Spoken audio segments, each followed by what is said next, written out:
This disgusting story had happened in Chile in 2020.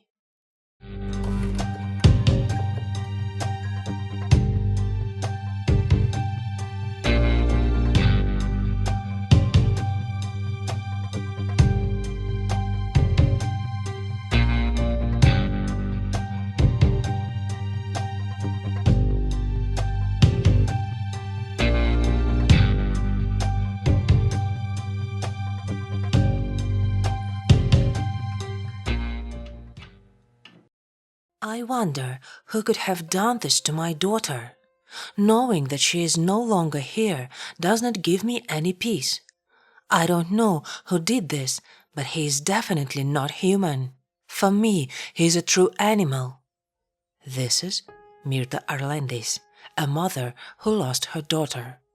Immediately after the incident, she received support from the entire Chilean community. However, after watching this video, you will learn that the true essence of this woman was far from the image she artificially created. Melissa Charles Arlendis was born in 2008 in the city of Coquimbo, located in the region of the same name in Chile. She was the youngest daughter of Mirta Arlendis and Dennis Charles. In addition to Melissa, her parents had 3 other children, but their names are unknown. For a long time, Mirta and Dennis had a trusting relationship, but despite this, immediately after Melissa was born, they decided to break up. In order to support her large family, Mirta had to work quite a lot. Her main place of work was a bar called La Telenita, located in the Almagro district.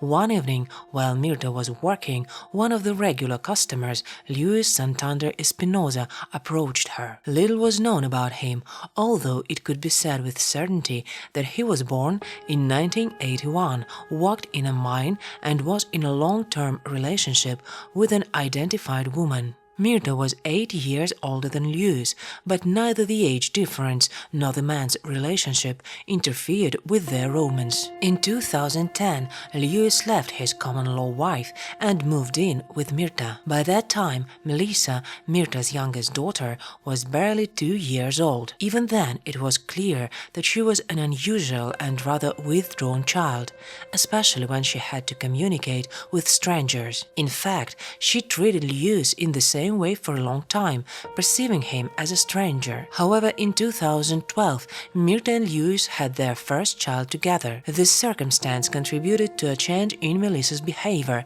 and she finally accepted the man. Since then, it seemed that Luis himself took on the responsibility of raising the girl. He tried to give her the necessary affection and care, perceiving her as his own daughter. However, this well-being did not last long.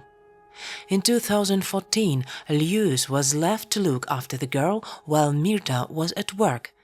And what began with simple touches turned into something more monstrous and inappropriate. As a result, Melissa told everything to her mother and a woman named Sandra Franker, who was a psychologist and worked at the kindergarten the girl attended. In fact, Sandra was the one who turned to the authorities for help. A few days later, the prosecutor's office handed the case over to the court, and as a result, it was decided to temporarily deprive Mirta of parental rights over Melissa. It was initially assumed that temporary custody of her would pass to her biological father, but it later became known that the man did not lead the most ideal lifestyle, was deeply depressed, and struggled with alcohol addiction. As a result, Melissa was left in the care of her paternal aunt, Gina Chavez. As for Mirta, in October 2014, the family court ruled that she should undergo a psychological and psychiatric examination. It was assumed that after this, Mirta might have a chance to regain custody of her daughter. However, in March 2016, after passing all the checks, Mirta was able to regain custody of Melissa. Surprisingly, as soon as the girl returned home, Mirta immediately reunited with Luis. Moreover, the woman contacted the authorities and stated that she wanted to withdraw her own complaint filed against the man. As a result, the prosecutor's office closed the case, and it never went any further. Several more years have passed since then, and during this time, local authorities have not recorded a single violation by the girl's parents. In September 2020, Mirta, along with Melissa and her younger brother, moved into a small two-story house, still located in the city of Coquimbo. Apparently, they wanted to start life anew in a calmer environment. Melissa, who was 12 at the time, had already moved on to high school. According to Mirta, the girl had become much more independent as she grew up, but she still preferred solitude and spent long hours alone in her room listening to music. And just when it seemed like Melissa's life was getting better, Lewis resumed his inappropriate actions towards her. Only this time, Mirta, the girl's mother, chose to pretend that everything was normal. In fact, the only thing that really bothered her was that Lewis preferred to spend time with Melissa rather than with her. Early in the morning of November 26, 2020, before going about his business, Lewis entered Melissa's room and for the first time seduced her into intimacy. After finishing his monstrous actions, the man simply got up and left, leaving the girl lying. At about 10:30 a.m., Lewis and his son left the house and got into a taxi, which they had previously ordered through a mobile application. This moment was recorded by CCTV cameras installed in the place where their house was located. While the father and son were busy with their business, Mirta was left alone with her daughter. It is difficult to say what exactly pushed the woman to commit such a monstrous act, but one thing is clear: she took a knife from the kitchen and then went up to the second floor to her daughter's room and inflicted an unthinkable number of blows on her. Immediately after that, Mirta tried to create an alibi for herself and sent a message to her dentist asking him to make an appointment for her. Then she returned to her daughter's room again and set her bed on fire. After 11 a.m., CCTV cameras captured the moment when Mirta left the house, went to the nearest grocery store. She withdrew money and then got into a taxi and went to see a dentist.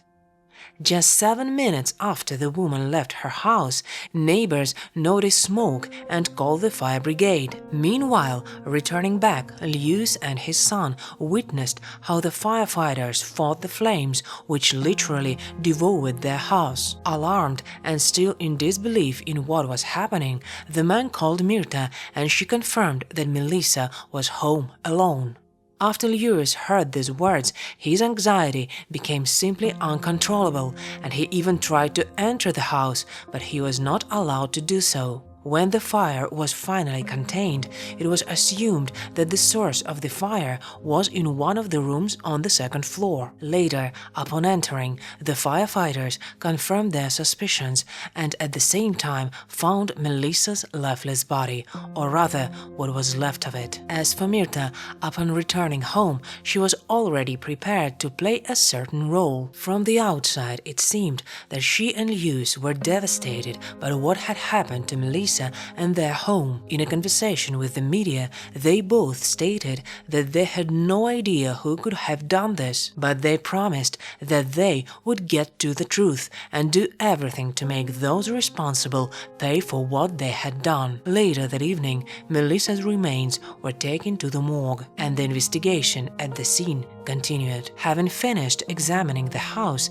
detectives seized some items for further analysis. As a result of the first forensic examination, the initial hypothesis of Melissa's death from smoke inhalation was discarded. It was replaced by a version related to the possible participation of third parties. First of all, it was based on the fact that various injuries and puncture wounds were found on the victim's body, and although the prosecutor asked her colleagues to wait for the final results of the second examination, information about the hypothesis somehow got into the network. Soon after that, local residents living in close proximity to the burnt house took to the streets to demand justice from the authorities. It seemed that they were all concerned that some criminal could be operating in their area. When the second examination was completed and its results were still not published, Melissa's body was handed over to her family to organize a funeral. During this tragic process, Mirta, the mother of deceased girl, spoke out speech and called on anyone who had any information to immediately report everything to the authorities. Her partner Lewis, who looked much more shocked than Mirta, did the same. It is noteworthy that even then there were people who openly accused Melissa's mother of everything. For the most part, the accusations were based on the fact that they saw the woman leaving the house shortly before the fire started, while others claimed to have seen an elderly man walking past the house a few seconds before smoke began to pour out of the second-floor window. However, after carefully studying all the recordings from the surveillance cameras installed near the house, investigators still did not find any evidence of an outsider's involvement in the crime. Perhaps for this reason, they decided to put this version aside, continuing to search for other leads. In parallel with this, Lewis and Mirta were summoned to the prosecutor's office for questioning as suspects. This is not surprising, since their involvement could not be completely ruled out. In a conversation with detectives, both repeated their versions of the events of the day. In addition, both Lewis and Mirta provided their mobile phones to the authorities. Soon after that, the results of a second examination came in, and they fully confirmed the fact of the attack on Melissa. It is noteworthy that, according to experts, it was not fatal, and if the girl had been given help, she would definitely have survived. Later, the detectives leading the case shared details of the investigation with representatives of the media. They reported that before her death, the victim had suffered a severe craniocerebral injury. In addition, 11 stab wounds were found on her body, and some characteristic marks indicated that a crime against sexual inviolability had been committed against her, but a sample of the genetic material of the alleged criminal was never obtained. Nevertheless, from that moment on, it was Lewis who found himself in the sights of the prosecutor. Meanwhile, analysis of the items seized from the house showed that they contained traces of Mirta's and Melissa's DNA. In particular, this concerned the kitchen knife, which was apparently used to commit the crime. Of course, there was nothing unusual in the presence of DNA traces, since in theory, any of the family members could have used the knife. However, the point was not only whose DNA was found on the skin, but also in the places where it was found. According to forensic experts, Mirta's genetic material was present only on the handle of the knife, while Melissa's genetic material was exclusively on its blade. Considering the fact that all this evidence led to one thing, on February 2, 2021, Mirta was arrested. Immediately after which, the head of the homicide department convened a press conference and told about all the details that he and his colleagues had at that time. As a result of the preliminary hearings, Mirta was charged with murder and arson. One of the secondary evidences was a video clip with a reconstructed chronology of events demonstrated by representatives of the prosecution. It clearly showed how short was the time interval between Mirta leaving the house and the appearance of smoke. In general, for the prosecutor's office, everything looked more than obvious.